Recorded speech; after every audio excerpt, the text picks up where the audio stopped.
Hello everyone! We are happy to see you again for a new Burda video. Today, we will be presenting the model 1B, which is featured on the cover of the number 3 issue of Burda Easy from May to June 2023. Together, we will make this pretty top. It has lace at the neckline and hem, which adds a refined touch to the simple cut. There is also a little slit at the back of the sleeve to add a unique flair to this lovely model. We are using the same fabric presented in the magazine, which is a soft, flowy lyocell that is Okio-Tex certified. You can find this on the website of our partner C. Poly. As far as supplies goes, you will need different types of lace or ribbon, interfacing, matching thread, pins, a sewing machine needle, sewing scissors, a tape measure, a hand sewing needle, tailor's chalk, a pencil, a pen, and a ruler.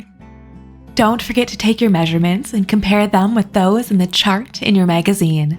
They will help you determine the best size for you. For this video, the pattern was sewn in size 36. Now cut out or transfer the pieces 1 to 4 of the pattern sheet number 1 and place them on the fabric according to the cutting layout. Transfer the outline of the pieces, then add the allowances and notches found in the instructions for your model. You also want to cut out the interfacing for pieces 3 and 4 and press this onto the pieces. I start with the front darts and the center seams. I place the dart lines on top of each other, stitch along this line, and tie the threads together at the tip.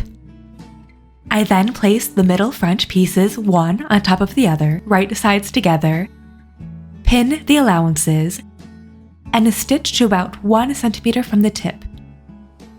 I secure both ends of the seam with a backstitch and neaten the edges separately.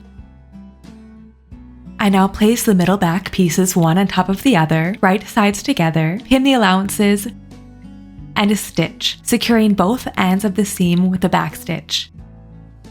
I neaten the edges separately, press the darts down, and press the middle front and middle back seams open.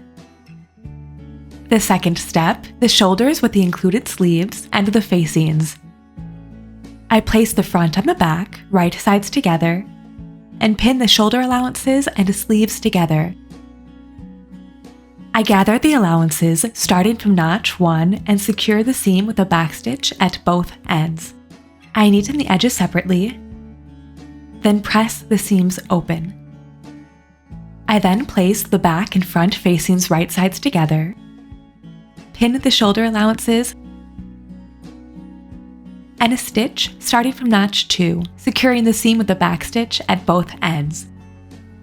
I press the seams open and then neaten the outer edge of the facing.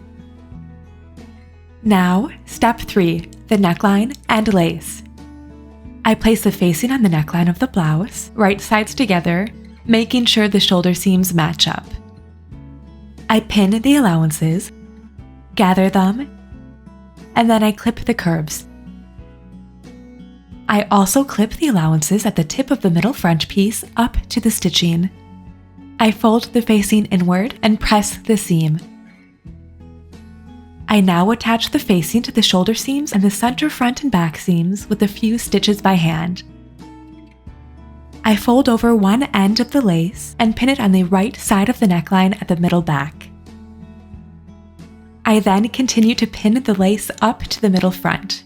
Then I fold the lace and continue to pin it to the other side of the neckline and finish by folding the other end of the lace to the middle back. Now I stitch the lace to the neckline. The next step, the sleeve hems and the seam under the sleeve. I fold and press the sleeve hem 0.75 centimeters toward the wrong side. Then I fold it again 0.75 centimeters as I press it. I pin the hem and stitch it flush. I now place the front piece and the back piece right sides together and pin the side allowances and under the sleeve. I gather the allowances, starting from the slit notch 4, and secure both ends of the seam with a backstitch. I neaten the edges separately, and then press the seam open, gliding the iron over the sleeve slit. I pin the slit allowances and neaten them. The final step, the hem of the blouse and the lace. I fold and press the hem 0.75 centimeters to the wrong side. Then I fold it again 0.75 centimeters as I press. I pin the hem and stitch it flush. Now, I pin the widest of the lace ribbons on the hem by folding its end over the side seam.